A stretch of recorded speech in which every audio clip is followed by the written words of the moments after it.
Hello everyone, so my name is Kuldeep Singh Rathore. Welcome in GATE वाला platform. तो guys, आप लोगों में से कई बच्चे ये सवाल उनको परेशान कर रहा होगा कि क्या सर मेरी जो रैंक है अगर 1000 के अबाउ आ जाएगी गेट में तो क्या मुझे पीएसयू फिर भी मिल सकते हैं। तो आज इस वीडियो में मैं आपको डिटेल एनालिसिस करके बताऊंगा और ऑफिशियल जो लेटर है उसके थ्रू भी आपको बताऊंगा कि हाँ डेफिनेटली ये चीज पॉसिबल है। कैसे ये पॉसिबल है, ये इस वीडियो को अगर आप देखेंगे तो आपको सारी इंफॉर्मेशन मिल जाएगी, क्योंकि मैंने आप लोगों के लिए काफी ज्यादा रिसर्च करी है। यहां पर अगर आप देखेंगे गाइस तो एनटीपीसी का ऑफिशियल आरटीआई का रिप्लाई है। यहां पे जो इंफॉर्मेशन पूछी गई थी फर्स्ट पेरा में, अगर आप यहां पे देखेंगे जो इंफॉर्मेशन पूछी गई थी उसके बारे में लिखा होता है एंड देन उसका रेस्पॉन्स क्या दिया है एनटीपीसी ने वो भी मेंशन है। यहां पे पूछा गया था in this recruitment process of EET 2022 is still going on. क्या जो 2022 की रिक्रूटमेंट अभी तक भी चल रही है, ये क्वेश्चन पूछा गया था। इसके अलावा ये पूछा गया था कि जो मैकेनिकल की कैटेगरी वाइज कट ऑफ है वो किस रैंक तक मतलब बच्चों को बुलाया गया है, कितने बच्चों को शॉर्ट लिस्टेड किया गया है, ये जो लिस्ट है वो कब अपलोड होगी, उसके बारे में भी काफी इंफॉर्मेशन पूछी गई थी। तो इसका रिप्ले जो इन्होंने दिया है, अगर आप देखेंगे कि जो ईईटी 2022 का जो पोस्ट है वो अभी तक चल रहा है। तो ये गाइज मैं आपको बता दूं कि 2022 का जो गेट से बच्चों को लिया है वो प्रोसेस भी अभी तक चल रहा है। दैट्स व्हाई 2023 की जो रिक्रूटमेंट हो रही है वो डिले चल रही है, आप सबको पता है, क्योंकि अभी तक भी 2022 के जो बच्चे हैं उनका जो पूरा प्रोसेस है वो कंप्लीट नहीं हुआ है, उनके डॉक्यूमेंट वेरिफिकेशन वगैरह चल रहे हैं। तो गाइज यही एक रीजन है कि पीएसयू में वैकेंसीज जो है वो थोड़ा सा डिले आ रही है। और दूसरा रीजन मैंने आपको एक वीडियो के माध्यम से बताया भी था कि इलेक्शन ईयर है अगले साल, तो जो भी मैक्सिमम वैकेंसीज आएगी वो इस साल के लास्ट के अंदर जाके आएगी पीएसयूज में, जिससे डेफिनेटली ऐसा शो किया जा सकता है कि इंप्लॉयमेंट हो रहा है। तो वो भी एक आपको पता है कि एजेंडा चलता है। तो दोनों ही रीजन की वजह से पीएसयू 2023 से लेट ले रहे हैं। तो यहां पर अगर आप देखेंगे गाइज, इन्होंने जो रिप्लाई किया उसमें रैंक को अगर आप एनालिसिस करेंगे, मैकेनिकल का यहाँ लिखा हुआ है ऑलमोस्ट सेम अदर ब्रांचेज में भी होता है, बाकी डिपेंड करता है नंबर ऑफ वैकेंसीज पे भी। अगर नंबर ऑफ वैकेंसीज मैकेनिकल के इक्विवेलेंट आ रही है तो लगभग यही सिनेरियो वहां पे भी होता है। लेकिन अगर मान लीजिए थोड़ी वैकेंसीज कम है तो ये सिनेरियो थोड़ा डाउन हो जाता है, मतलब थोड़ी गेट रैंक जो है वो हाई पे आपको चांस मिलते हैं सिलेक्ट होने के। यहाँ पर अगर आप देखेंगे तो इन्होंने क्लियरली मेंशन किया है जनरल में 1035 रैंक के वाला जो बच्चा है उसको भी बुलाया गया है डॉक्यूमेंट वेरिफिकेशन के लिए। तो यहाँ पर 1035 मतलब इनकी आप सबको पता होगा पहले मेन रिक्रूटमेंट होती है, उसकी कुछ कट ऑफ जाती है, उसके बाद कुछ बच्चे ज्वाइन नहीं करते हैं, वो कोई और पीएसयू ज्वाइन कर लेते हैं। मान लीजिए किसी बच्चे का एनटीपीसी में सिलेक्शन हुआ और एनटीपीसी ने उसको ऑफर दिया और उसने उस ऑफर को ज्वाइन नहीं किया, वो ओएनजीसी में चला गया।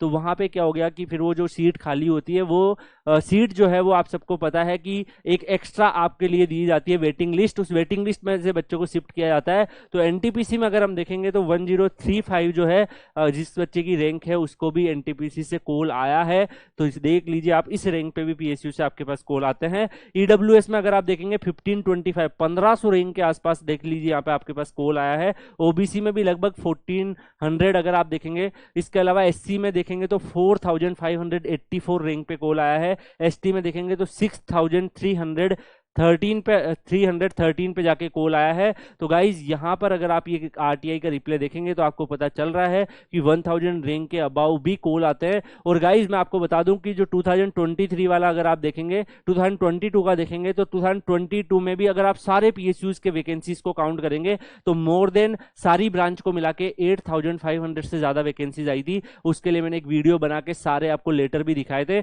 आपने अगर वो वीडियो देखा होगा तो आपको आइडिया होगा कि मोर देन 8500 टू गेट 2022 से वैकेंसीज आई थी सारी ब्रांच को मिला के।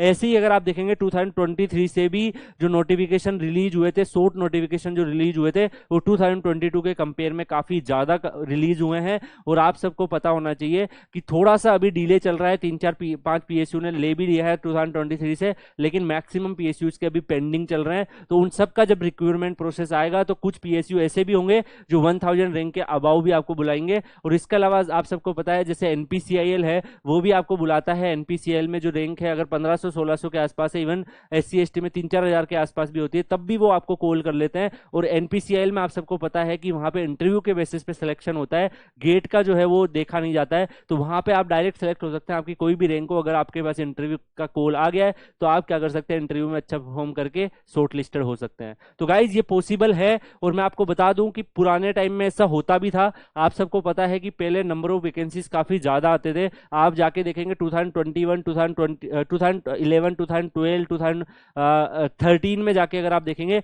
तो उस टाइम पर जो है पीएसयू में काफी बंच ऑफ वैकेंसीज आती थी। आप सबने देखा होगा कि इवन जो नोटिफिकेशन आते थे, अगर आप वहां के जाके देखोगे 250 जनरल में वैकेंसीज आ रखी है, इस टाइप की वैकेंसीज आती थी एक एक पीएसयू में। तो वहां पर भी ऐसा होता था कि 1000 से ज्यादा जो रैंक है उस पे भी बच्चों के पास कॉल आ जाते थे पीएसयूज के लिए। तो 1000 के अंदर की रैंक को अच्छा माना जाता था। और इस बार मैं आपको बता दूंगा, इस कुछ बच्चों के पास जो 1000 से रैंक अबव है उनके पास कॉल आने का चांसेस रहेगा। उसका मेजर रीजन ये है कि जो पीएसयूज का जो रिक्रूटमेंट प्रोसेस है वो थोड़ा डिले हो गया है, और कई जो बच्चे हैं वो टॉप आईआईटी और आईएससीज में ज्वाइन कर चुके हैं। और अगर उनका मान लो सीजीपीए वगैरह अच्छा मेंटेन हो गया तो वो लोग प्लेसमेंट को ज्यादा टारगेट करेंगे और हो सकता है पीएसयू ज्वाइन ना करे। ठीक है, वैसे अगर जिनका सीजीपीए थोड़ा सा हिल जाता है तो वो लोग क्या करते हैं कि वो पीएसयू में शिफ्ट हो जाते हैं। लेकिन कुछ बच्चे ऐसे भी होते हैं जो मास्टर्स करके कोऑपरेट में ही जाने का उनका एम होता है। तो इस वजह से टॉप रैंकर्स इस बार सारे के सारे कोई ना कोई इंस्टीट्यूट ज्वाइन कर चुके हैं। तो मे बी उनमें से कई सारे स्टूडेंट जो है वो लीव ना करें। तो उस केस में भी ये पॉसिबिलिटी है कि कुछ पीएसयू जैसे हो जिसमें 1000 के अंदर भी,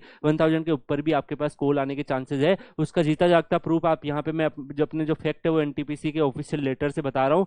गाइज आप सबको पता होना चाहिए कि अगर मान लीजिए आप लोग प्रिपरेशन कर रहे हो तो देखो गेट का ऑप्शन तो आपके पास है ही। इसके अलावा अगर आप देखेंगे इसरो आ रहा है, बार्क आ रहा है, डीआरडीओ भी गेट क्वालिफाइड को ले रहे हैं, और भी बहुत सारे, अभी बीडीएल का एग्जाम आया है, इंडियन आर्मी में रिक्रूटमेंट होती है, बहुत सारे प्रोसेस होते हैं। आप जाके देखेंगे हर 2-3 दिन में कोई ना कोई नोटिफिकेशन आ रहा है। तो आपके पास कैरियर अपॉर्चुनिटी रहेगी। अगर आप पॉजिटिवली डेडिकेशन के साथ प्रिपेयर कर रहे हैं तो आपके पास चांसेस रहते हैं सिलेक्ट होने के। मेनली क्या है कि आप लोगों को पूरे एम के साथ प्रिपरेशन करना है। देखो ऐसा मैं नहीं बोल रहा हूं कि 1000 रैंक के अबाउ सारे बच्चों के पास कॉल आ जाएगा, लेकिन हाँ अगर मान लीजिए नंबर ऑफ वैकेंसीज इंक्रीज होती है जिसके हायर चांसेस है अगले साल होने के। आप सबको पता है कि काफी सारे जो प्रोसेस है इंडिया में, मैन्युफैक्चरिंग पे काफी ज्यादा फोकस किया जाता है, रिन्यूएबल एनर्जी पे काफी फोकस किया जा रहा है, हम लोग सेल्फ रिलियंट बनने की कोशिश कर रहे हैं। तो बीच में ऐसा हुआ था कि थोड़ा सा जो नंबर ऑफ वैकेंसीज है पीएसयूज वगैरह में कम हो गए, लेकिन अब जो चीजें हैं वो एक्सपेंड हो रही है। अभी रिसेंटली आपने देखा होगा ऑयल इंडिया भी महारत्ना बना है।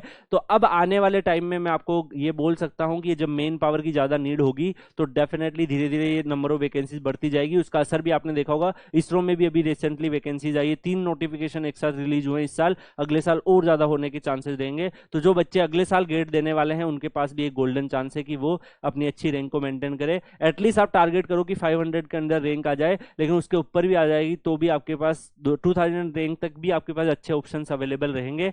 मैं आपको बताऊंगा कि कैसे आप अपना गेट स्कोर का अच्छे से यूटिलाइजेशन कर सकते हो। तो गाइस डेडिकेशन के साथ बस पढ़ते रहना है, और मैं आप लोगों के लिए जितने भी इंफॉर्मेशन इन वाले वीडियोस हैं वो आपको प्रोवाइड करता हूं।